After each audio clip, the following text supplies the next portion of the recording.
everyone, and welcome back to my channel. My name is Jenna and I am an international student and a registered nurse here in Melbourne. So for today's video, I will be talking about the hospital setting here in Australia. It's like a continuation of my previous one because I've talked about my work as an agency nurse, its advantages and disadvantages. So for today's video, it's all about the things that you're going to expect on the first day of your shift.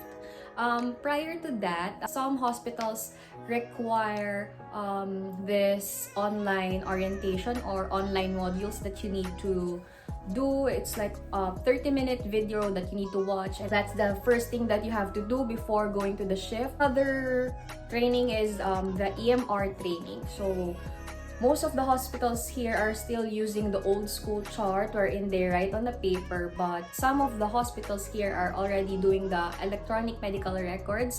So you have to complete a training for that and get a certificate in order for you to get a shift on that hospital. So as I've mentioned on my previous vlog that I've been working here for the past 3 months, and I'm deployed to private and public hospitals and even aged care facilities. I think I've been to 10 or 12 hospitals here and 2 aged care facilities. So that's where is this vlog coming from. I mean, the list that I've made are from those hospitals.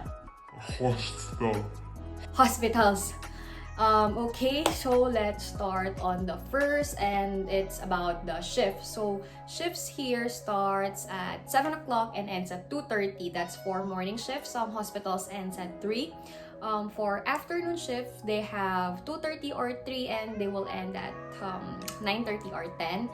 And for night shift, it's 9:30 to 7:30, and it's the longest shift.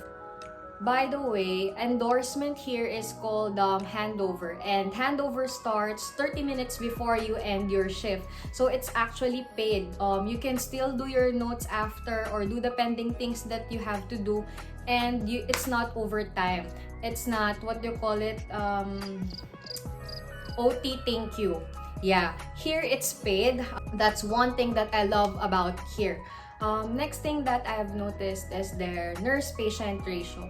So for morning shift at a public hospital, it's strictly 1:4 patients.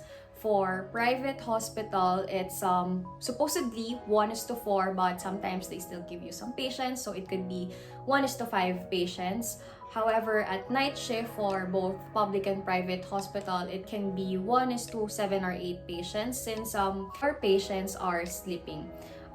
For special care nursery, it's 1 nurse to 4 babies, and for neonatal intensive care units and intensive care units, it's 1:2. So yeah, I've also tried telemetry step down cardio unit. It's 1:4 as well. So next thing that I've noticed here is that they have a buddy system. So before handover, they will give you the number of patients that you have, and you and your buddy are going to divide these patients, and you will help each other in turning, changing the pads, or whatever help that your buddy needs. I remember my first week here, I have been asking a lot of questions to my buddy, and I think that she was annoyed already and asked if is this your first time on yeah, but it's a good thing for agency nurses that we have buddy because they will guide us. So next thing that I've noticed is that their handover here or endorsement is really fast. So if in the Philippines we do it for 30 minutes or 40 minutes, here it's just like 15 minutes because they only tell you the important ones. Another thing is their handover sheet is printed, so you don't have to write it manually for the next shift. It is being printed by the charge nurse. That after handover, nurses make their time planner. Because back in the Philippines, the outgoing nurse will hand you the endorsement sheet wherein they have the list of medications that you're supposed to give and the patients. Here, you're going to make your own time planner, which I'm going to post here.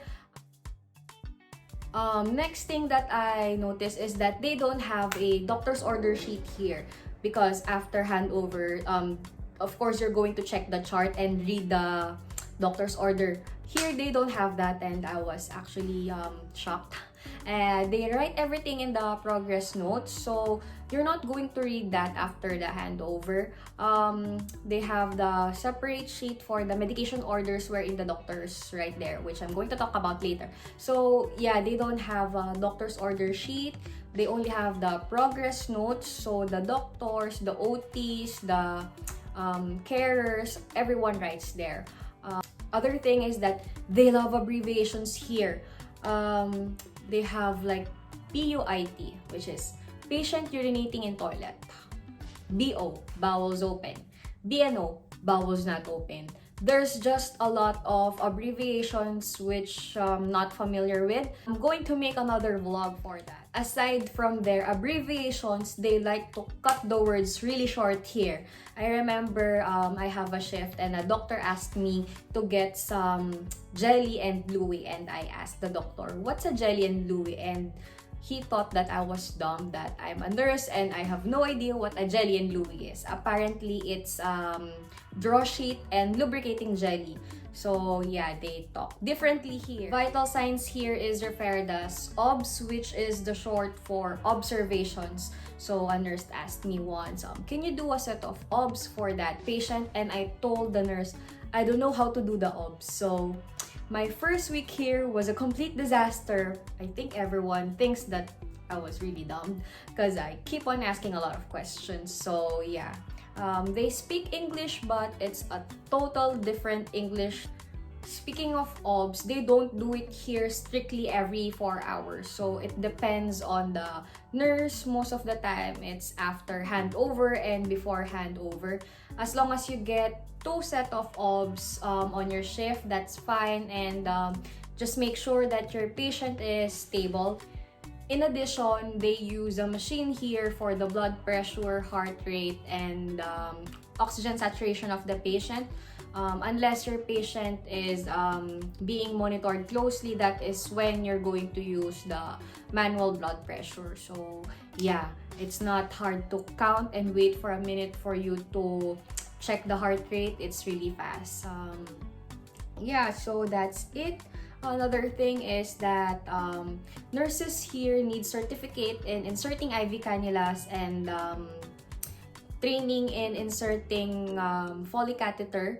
So if you have an admission and you don't have that certificate or training and there's an order for the IV fluids, you have to get a nurse in your station that has one. I actually haven't tried inserting cannulas here, and I actually miss doing it because it's just a fulfillment inserting a cannula. So next is about their medication chart and their medications. So medication chart here is filled up by the doctors, and after their rounds, you just have to check it and scan the medication chart and then send it to pharmacy so that the pharmacy will send you the medication. So that's how easy it is to get the medication here. Panadol here is paracetamol. So all of the patients are taking it like a candy. They also have this S4 and S8 drugs, which are the dangerous drugs such as morphine, oxycodone, temazepam. So it's all the addicting ones. So for that medications, 2 nurses must check it and write it on the book and give it to the patient. Just have to triple check, like check the name, date of birth, and the UR number. So yeah, other medications such as insulin and Clexane, heparin, warfarin also needs to be checked by 2 nurses. So one of my favorite things here is that I can make my own decision in giving some of the medications. So I really feel like I am deciding on my own for my patient's safety and comfort. So it's called Nurse Initiate Medications, wherein nurses can give medications. Nurse Initiate Medications are the medications that you can give without asking the doctor. So if your patient is experiencing pain or fever, you can just give Panadol. But be mindful that every hospital has their own policy, so just check with your hospital about this list. So the last thing that I am going to mention is my most favorite, and it's the break. Yeah, here we have two breaks. So for morning shift, it's morning tea break and the lunch break. And for afternoon shift, it's afternoon tea break and dinner break. And for the night shift, they have a 1 hour break wherein you can sleep or eat and do whatever you want. So it's up to you. They usually provide a mattress wherein you can sleep and they will look after your patient so you don't have to worry about it. Before, I was really shy to go on a morning tea break because I feel like I'm not doing anything on my shift. It's like I'm being paid, but they think that breaks here or rest are important because you need to keep yourself healthy in order for you to take care of others. So nurses always go for your break. So that's it. Those are the things that I've noticed here in Melbourne. I hope this video has given you information or knowledge about the hospital setting here. And if you haven't yet, please subscribe to my channel. I will be posting more videos about my journey here as a registered nurse and international student. So please don't forget to subscribe, like, comment, share, and do all those things. Thank you for watching. Have a nice day. Bye!